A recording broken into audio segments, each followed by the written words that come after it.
Nous prierons aussi pour un pays que nous avons l'habitude de prier aussi. Je vais vous parler de ce que j'ai reçu. Nous allons prier pour un pays que nous avons l'habitude de prier, le Congo-Brazzaville, parce que nous avons des frères là-bas, nous avons des sœurs là-bas qui se rassemblent aussi au nom de Jésus-Christ. Nous avons aussi des frères qui nous suivent en direct, une église dans la ville de Dolisie. Pour ceux-là qui me suivent, vous vous souvenez, je vous avais parlé de ce qui devrait arriver à la télévision lorsque j'étais là-bas dans la ville de Dolisie.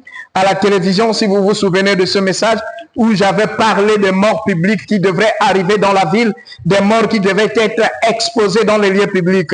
Et vous vous souvenez que quelques mois après, il y a eu le problème du stade où les gens sont morts en public. Il y a eu les morts en public. Vous vous souvenez de cela.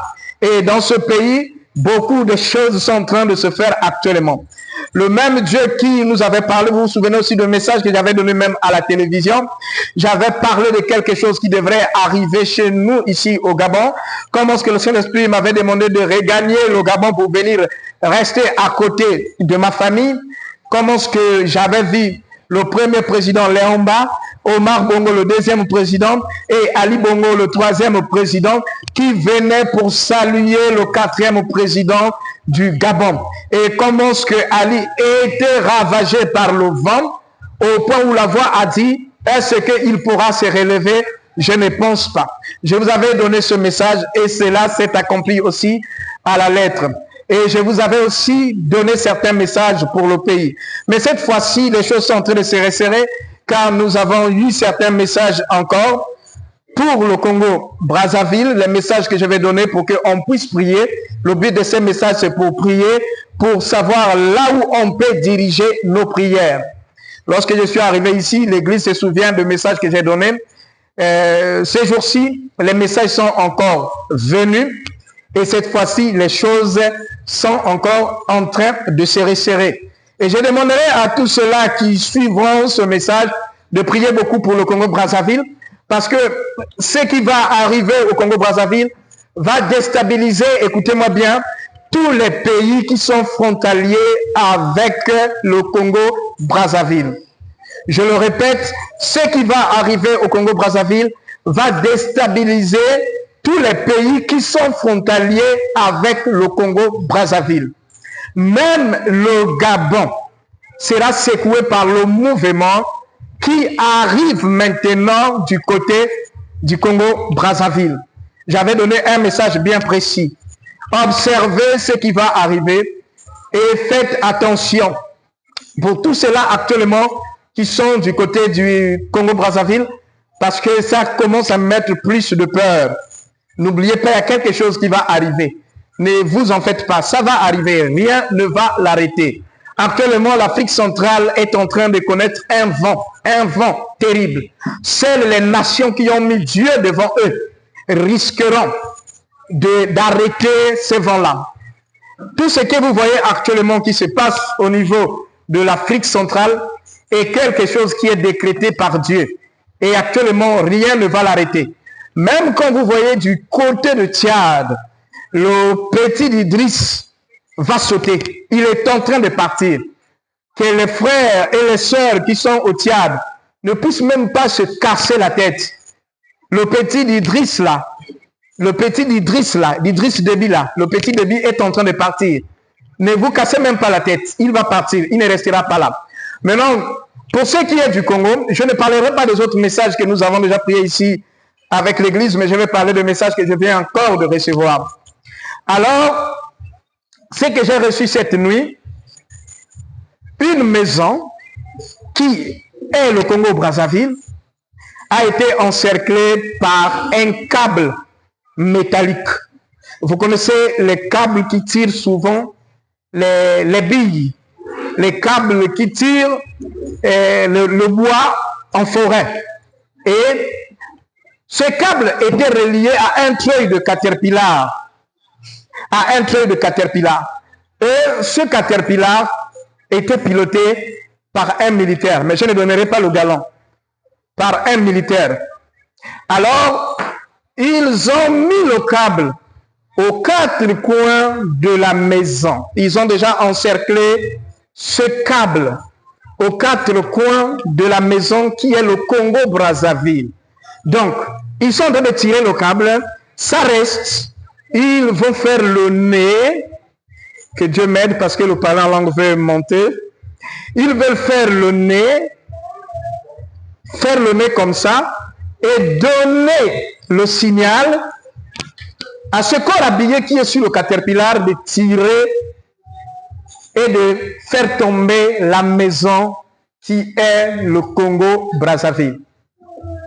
Cette fois-ci, ça ne ratera pas. Ceux qui dépendent encore du pouvoir actuel en place, ceux qui mangent encore à cause de ce pouvoir en place, ceux qui voyagent, ceux qui font les affaires, ceux qui dépendent de ce pouvoir en place, je vous demande de vous réveiller. Profitez maintenant de préparer votre abri.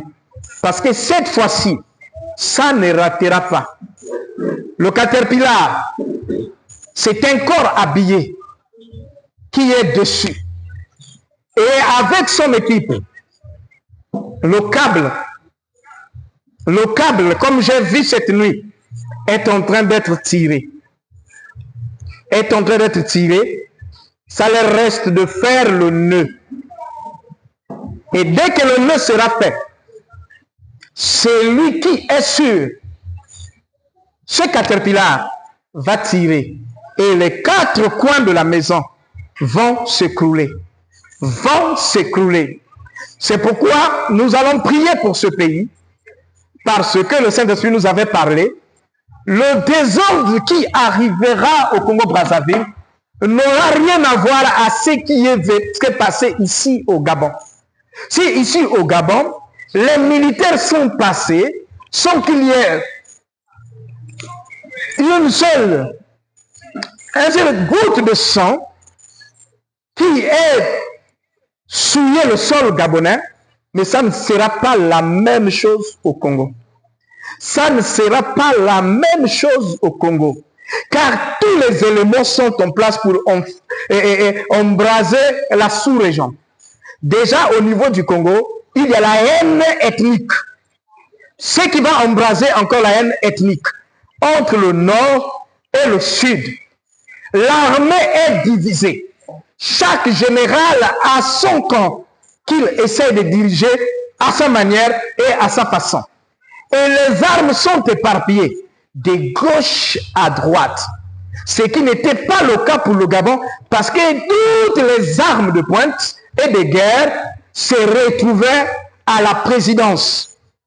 C'est pourquoi les rébellions ou le coup d'État au Gabon ont du mal à passer parce que ces choses sont régies ou contrôlées par une seule direction. Mais ce n'est pas le cas au Congo. C'est pour ce n'est plus... Vraiment, je ne sais pas si ce pays va arriver à crier bonne année 2025. Je ne sais pas. Mais le nez va être scellé. Le nez va être scellé. Et j'ai vu ce corps habillé renverser la pierre. Il a déterré la pierre. Il l'a renversée. Aucune personne n'a pas pu le retenir. La pierre qui était bien plantée a été renversée. C'est pourquoi, mes amis, nous tous ici, nous allons prier pour ce pays parce que nous avons des frères et sœurs et que l'instabilité du Congo-Brazzaville affectera le Gabon. Mettez ça en tête. Mettez ça en tête. L'instabilité du Congo-Brazzaville affectera le Gabon. On aura des problèmes dans les frontières. Les armes qui ont été amassées dans ce pays, qui a souffert toutes ces années, les budgets qui ont été alloués pour les armes, vont se retrouver dans la main de plusieurs rebelles. Que ce soit le Congo, que ce soit le Centrafrique, que ce soit partout, même la RDC, ces armes-là vont traverser là-bas.